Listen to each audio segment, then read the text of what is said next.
Hi hello welcome to N9 media. నేను మీ journalist విప్లవశ్రీ. BRS పార్టీకి చెందిన ఎమ్మెల్యేలు కౌశిక్ రెడ్డి, అరికపూటి గాంధీలు గొడవ పడితే కాంగ్రెస్ పై నిందలు మోపుతున్నారని బీఆర్ఎస్ నాయకులపై మంత్రి శ్రీధర్ బాబు ఫైర్ అయ్యారు.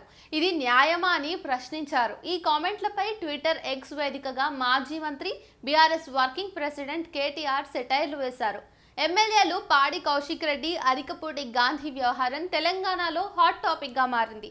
గాంధీకి పబ్లిక్ అకౌంట్స్ కమిటీ చైర్మన్ గా ప్రభుత్వం పదవి కట్టబెట్టడంతో ఈ వివాదం మొదలైంది. ప్రతిపక్ష పార్టీ ఎమ్మెల్యేకు ఇవ్వాల్సిన ఎమ్మెల్యే పదవి పార్టీ మారిన వారికి ఎలా ఇస్తారంటూ బీఆర్ఎస్ శ్రేణులు ప్రశ్నిస్తుండగా తాను బీఆర్ఎస్ పార్టీలోనే ఉన్నానని గాంధీ చెప్పడంతో వివాదం మరింత ముదిరింది. బీఆర్ఎస్ లోనే ఉంటే పార్టీ కండువా కప్పుకోవాలని కౌశిక్ రెడ్డి సవాల్ విసరటం, ప్రతిగా గాంధీ అనుచరులతో కలిసి కౌశిక్ రెడ్డి ఇంటికి వెళ్లటం ఉద్రిక్తతలకు దారితీసిన విషయం తెలిసిందే. గాంధీపై అటెంప్ట్ టు మర్డర్ కేసు కూడా నమోదైంది.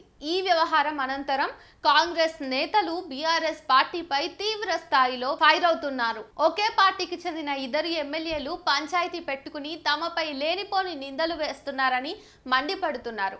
తాజాగా ఐటీ మంత్రి శ్రీధర్ బాబు కూడా ఇదే అంశాన్ని తెరపైకి తెచ్చారు. ఇద్దరు గులాబీ పార్టీ ఎమ్మెల్యేలు కొట్టుకొని కాంగ్రెస్ పార్టీపై తప్పుడు ప్రచారం చేస్తున్నారన్నారు.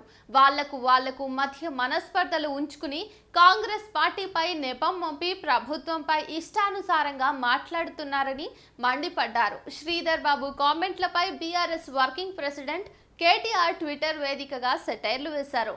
సిగ్గు లేకుండా ఇంత నీతిమాలిన రాజకీయం ఎందుకని ప్రశ్నించారు. తమ బీఆర్ఎస్ ఎమ్మెల్యేల ఇళ్ల చుట్టూ తిరిగి వారికి కాంగ్రెస్ కండువాలు కప్పిందెవరని నిలదీశారు. అతి తెలివి మంత్రి గారు, మీ లాజిక్ ప్రకారం మీ చిట్టినాయుడు కూడా ఇంకా టీడీపీలోనే ఉన్నాడా లేక కాంగ్రెస్ లో ఉన్నాడా? సరే, మీ మాటే నిజం అనుకుందాం ఒక నిమిషం కోసం.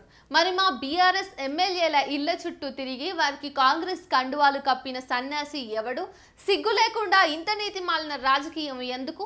అసలు చేర్చుకోవటం ఎందుకు? ఆ తర్వాత పదవులు పోతాయన్న భయంతో ఈ నాటకాలు ఎందుకు? మీరు ప్రలోభ పెట్టి చేర్చుకున్న వాళ్ళను మావాళ్ళు అని చెప్పుకోలేని మీ బాధను చూస్తే జాలి కలుగుతోంది.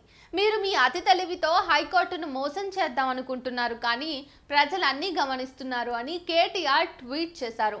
శ్రీధర్ బాబు మాట్లాడిన వీడియో క్లిప్పింగ్ ట్విట్టర్ హ్యాండిల్లో షేర్ చేసిన కేటీఆర్, శ్రీధర్ బాబును సపోర్టింగ్ రోల్లో ఉత్తమ నటుడిగా నామినేట్ చేస్తున్నాను భాస్కర్ అవార్డు కోసం. దయచేసి అతని విజయాన్ని కాంక్షిస్తూ నాతో చేరండి అంటూ కామెంట్ పెట్టారు. ఈ ట్వీట్ పై కాంగ్రెస్, బీఆర్ఎస్ శ్రేణులు రకరకాలుగా తమ అభిప్రాయాలను వ్యక్తం చేసుకుంటున్నారు. మరి చూడాలి ఈ వివాదం ఎంతకు దారితీస్తుందో, ఎక్కడ ఆగుతుందో.